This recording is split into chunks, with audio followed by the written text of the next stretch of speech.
Welcome back to Supply Chain 360. My name is Ralph Leindecker and I'm the host of today's show.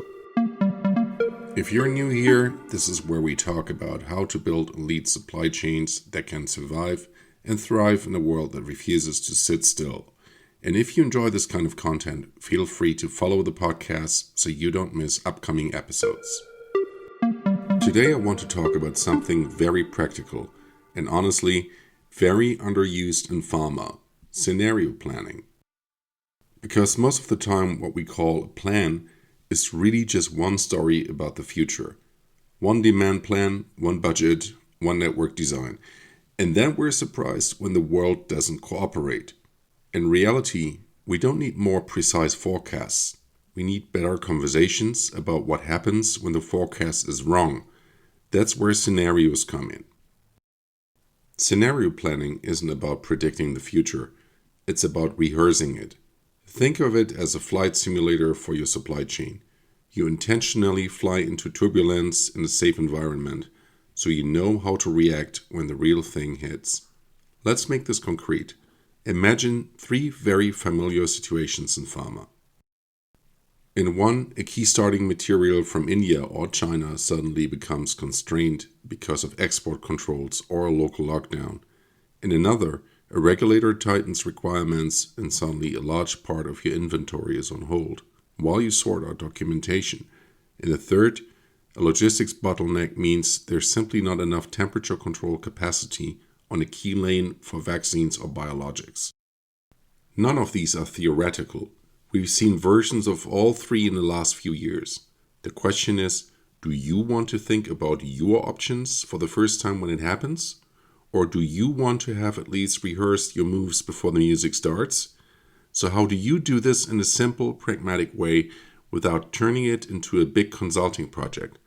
You can start with three elements: a time horizon, a handful of scenarios, and some very clear decisions. First, the time horizon.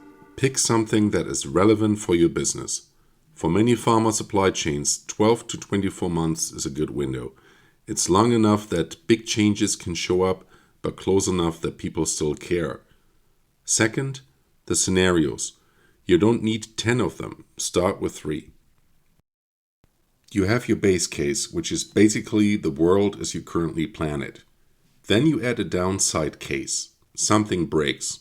A supplier fails inspection, a country introduces a new export restriction, a major tender is delayed or lost. And then you add a disruptive case that is not necessarily bad, but very different. Demand suddenly jumps because of a competitor issue, or a new indication is approved faster than expected. For each of these, you ask very simple questions. Where does service break first? Where does inventory explode?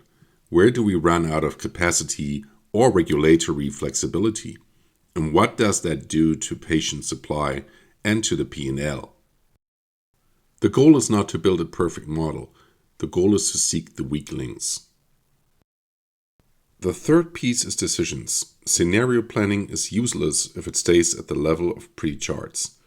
So you look at those three futures and you ask, what are our no-regret moves? These are things that help us in almost every scenario. Maybe it's qualifying a second packager. Maybe it's diversifying a route.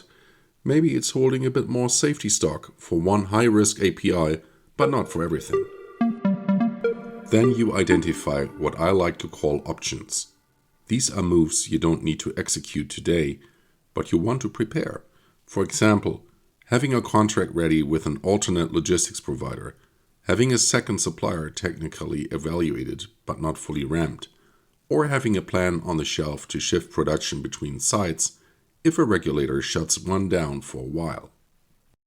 And finally, you define triggers. What would need to happen in the real world for you to pull one of those options?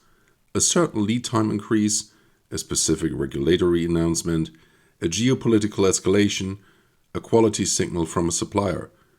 When that trigger appears, you don't start a debate from zero, you execute a plan you've already discussed. Now the big question is always, who should do this?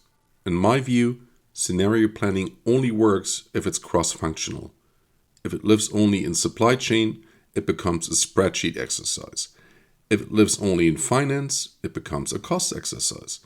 You want supply chain, quality, regulatory, finance, and ideally commercial in the same virtual room. And it doesn't have to be complicated. Start with a 90-minute workshop once a quarter. One horizon, 3 scenarios, a whiteboard, and some honest conversation. Capture the no-regret moves, the options, and the triggers, and then plug them into your S&amp or IBP process. The real value is not the slides. The real value is that your organization builds a new reflex. Instead of asking, what's the forecast? People start asking, what if? And if that happens, what do we do? That mindset is incredibly powerful in a world that is nonlinear and full of white and gray swans. So here's the takeaway I want to leave you with today. You will never get the future exactly right, and that's okay. Scenario planning is not about accuracy, it's about readiness. It's about moving your organization from gut feeling and hope to structured imagination and prepared responses. If you can get your teams to regularly rehearse a few plausible futures, your supply chain doesn't become perfect, but it becomes far less surprised. And in a world like ours, that alone is a huge competitive advantage. If this episode gave you a useful nudge, feel free to share it with someone within your network who is responsible for planning or risk. And if you'd like to hear more conversations like this, hit follow in your podcast app so you don't miss the next episode. Thanks for listening to Supply Chain 360. Until next time, stay curious, stay prepared, and keep thinking in scenarios, not just forecasts.